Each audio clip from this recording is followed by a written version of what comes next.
কেমন নারী ছিল, কেমন নারী ছিল। আজকের আমাদের এই গ্রামের নামটা কি জানো? হাদিপুর, ফাজিলপুর, ফাজিলপুর মিদ্যাপাড়া, তাই তো? আচ্ছা আচ্ছা আচ্ছা, ঠিক আছে, বস তোরা বস।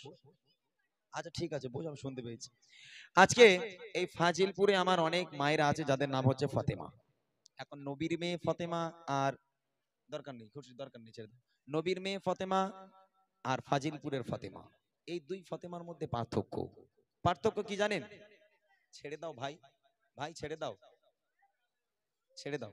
গজল কোন গাই গেয়ে নি, লাস্টে লাস্টে চেক করবো, লাস্টে লাস্টে কিছু গজলে চেক করবো, লাস্টে চেক করবো, দাঁড়াও। তো ফাজিলপুরের ফাতেমা আর নবীর মেয়ে ফাতেমা, এই দুই ফাতেমার মধ্যে পার্থক্য অনেক আছে। তার মধ্যে আমি মাত্র দুটো পার্থক্য, দুটো তিনটে পার্থক্য বলে দিয়ে যাব। যে মা ফাতেমা কিসের জন্য জান্নাতের রানী। আমার নবী পাক তিনি যখন মেরাজে গেলেন, তিনি মেরাজে গিয়ে দেখছেন বেশি অংশ নারীরা জাহান্নামী, বেশি অংশ নারীরা জাহান্নামী। কিন্তু কেন মেয়েরা কেন বেশি জাহান্নামী হবে? মেয়েরা বেশিরভাগ জাহান্নামী হবে কেন? মেয়েদের জান্নাতে যাওয়া অনেক সোজা বিষয়। আল্লাহ রাসূল বলছেন আল মারআতু ইদা সাল্লাত খামসাহা, কোন নারী যদি নামাজ পড়ে, অসামাত শাহরাহা, কোন নারী যদি রোজা রাখে, আতাত বালাহা, কোন নারী যদি স্বামীর অনুগত্য করে, অনুগত্য পোষণ করে, হাফিজাত ফুরুজাহা, কোন নারী যদি লজ্জাস্থানের হেফাজত করে, এই চারটে কাজ যদি কোন নারী করতে পারে সে জান্নাতি। তাহলে আল্লাহ রাসূল যখন মেরাজে গেলেন তখন তিনি কেন দেখলেন যে বেশি অংশ নারীরা জাহান্নামী। এখন নবীর মেয়ে ফাতেমা কেমন ভাবে চলাফেরা করতো আর আমার ঘরের ফাতেমারা কেমন ভাবে চলাফেরা করে, মনোযোগ দিয়ে শোনেন। দুটো মাত্র পার্থক্য বলবো, একটা হলো পর্দা, একটা হলো বোরখা, আর একটা হলো স্বামীর খিদমত। এই দুটো কাজ মা ফাতেমা কেমন করতো আর আমার ঘরের ফাতেমারা কেমন করে, খুব মনোযোগ দিয়ে শুনবেন। কবি ছন্দের মাধ্যমে লিখছে, জান্নাতি হতে চাও যদি ওগো নারী, পর্দা পোশিদা ও গো মা জননী। জান্নাতি হতে চাও যদি ওগো নারী, পর্দা পোশিদা ও গো মা জননী। জান্নাতি হতে চাও যদি ওগো নারী, পর্দা পোশিদা ও গো মা জননী। শোনো শোনো ও গো মা বোনেরা, শোনো শোনো ও গো মা বোনেরা, কেমন ছিল মা ফাতেমা জননী। জান্নাতি হতে চাও যদি ওগো নারী, পর্দা পোশিদা ও গো মা জননী। জান্নাতি হতে চাও যদি ওগো নারী, পর্দা পোশিদা ও গো মা জননী। শোনো শোনো ও গো মা বোনেরা, শোনো শোনো ও গো মা বোনেরা, কেমন ছিল মা ফাতেমা জননী। জান্নাতি হতে চাও যদি ওগো নারী, পর্দা পোশিদা ও গো মা জননী। জান্নাতি হতে চাও যদি ওগো নারী, পর্দা পোশিদা ও গো মা জননী। প্রথম নাম্বার হলো বোরখা।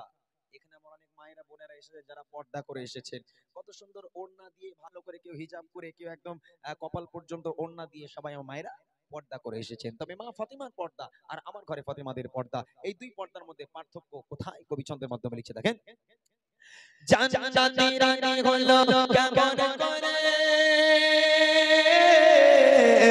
ডালিতে বাবর খাসে পরে তো গায়ে। জান্নাতি রানী হলো কেমন করে, ডালিতে বাবর খাসে পরে তো গায়ে। দেখতে কেমন ছিল ফর্সা কালো ছিল, দেখতে কেমন ছিল ফর্সা কালো ছিল। স্বামী সন্তান কেউ তো দেখেনি। জান্নাতি হতে চাও যদি ওগো নারী, পর্দা পোশিদা ও গো মা জননী। জান্নাতি হতে চাও যদি ওগো নারী, পর্দা পোশিদা ও গো মা জননী। শোনো শোনো ও গো মা বোনেরা, শোনো শোনো ও গো মা বোনেরা, কেমন ছিল মা ফাতেমা জননী। জান্নাতি হতে চাও যদি ওগো নারী, পর্দা পোশিদা ও গো মা জননী। জান্নাতি হতে চাও যদি ওগো নারী, পর্দা পোশিদা ও গো মা জননী। একটা বোরকা ছিল। এখানে আমরা যতজন মায়েরা বোনেরা এসেছে এক একজনের বাড়িতে মনে হয় 5টা 10টার উপরে কাপড় হবে, 5টা 10টার উপরে বোরকা হবে। এখানে আমার ভাইরা তো অনেকে আছে যাদের, কারিমুল ভাই, ভাবির কটা বোরকা? হ্যাঁ, জানো না তুমি? ও লোক জানে না মানে অগণিত বোরকা, ও লোক জানে না মানে অগণিত বোরকা কিনেছে। এখন নবীর মেয়ে ফাতেমা এরকম অগণিত বোরকা নয়, একটা মাত্র বোরকা ছিল, তাও ফ্রেশ নয়, চতুর্দিকে ছেঁড়া ফাটা তাবলি মারা বোরকা। একটা বোরখায় এত জায়গায় তাবলি মারা, এই একটা বোরকা তাবলি মারা বোরকা পরে নবীর মেয়ে ফাতেমা সারা জীবন কাটিয়েছে। তথাপিও আম্মাজান ফাতেমা কেমন দেখতে ছিল, তিনি লম্বা ছিলেন নাকি তিনি বেটে ছিলেন, তিনি ফর্সা ছিলেন নাকি তিনি কালো ছিলেন, তার স্বামী আর সন্তান, এই দুই পুরুষ ছাড়া পৃথিবীর আর কোনো পর পুরুষ আম্মাজান ফাতেমাকে কখনো চোখে রাখেনি। এখন এই এই পর্দা কি আমার ঘরের মেয়েরা করতে পারবে?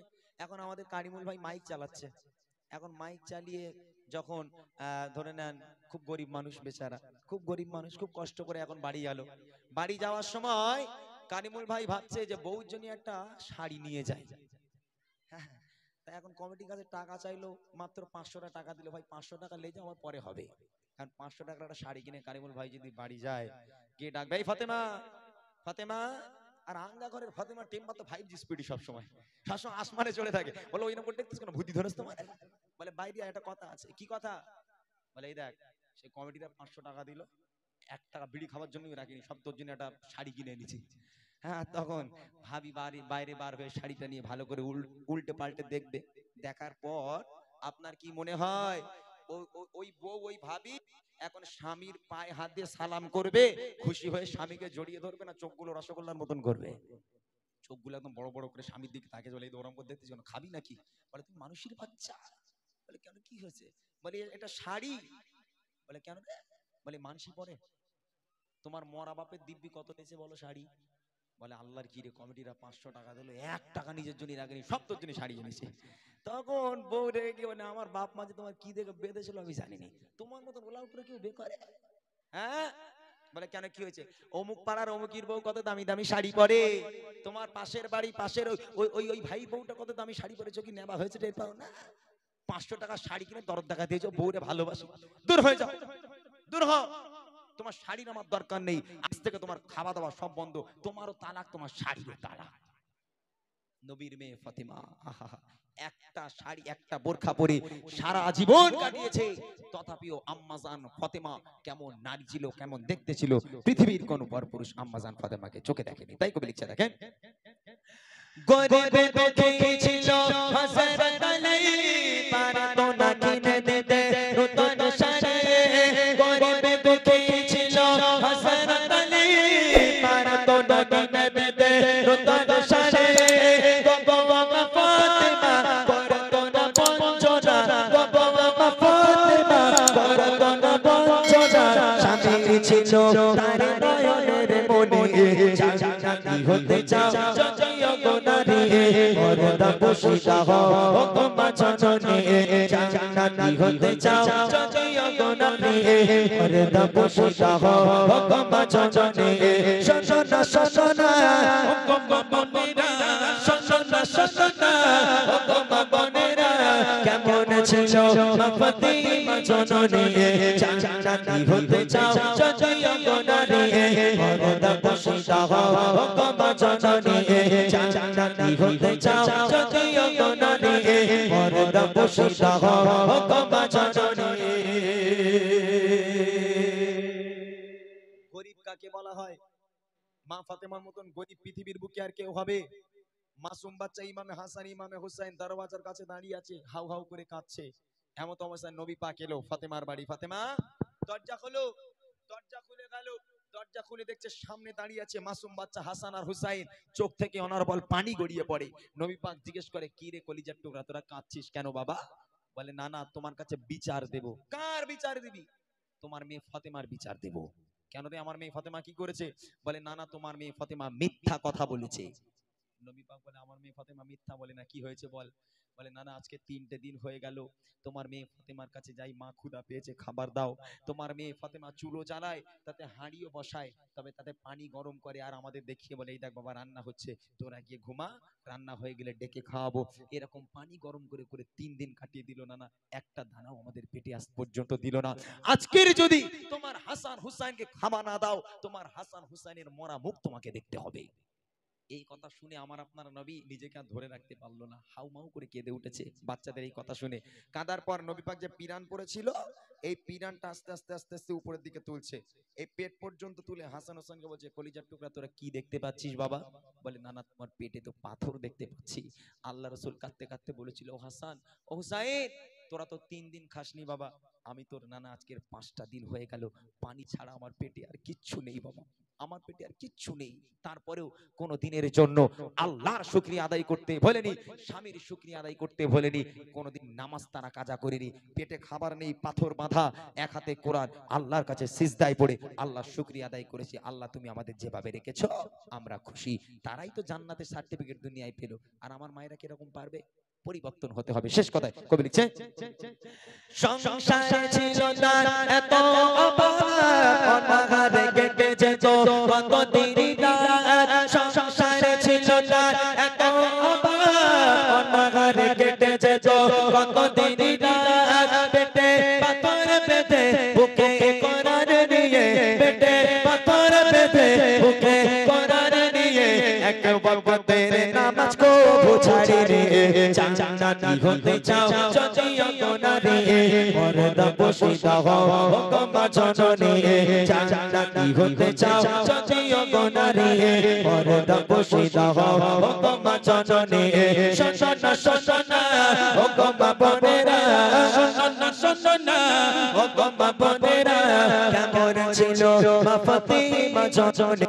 জান্নাতি হতে চাও যদিও গোনারে, পর্দা পোশিদা হও গো মা জননী। জান্নাতি হতে চাও যদিও গোনারে, পর্দা পোশিদা হও গো মা জননী। জান্নাতি হতে চাও যদিও গোনারে, পর্দা পোশিদা হও গো মা জননী।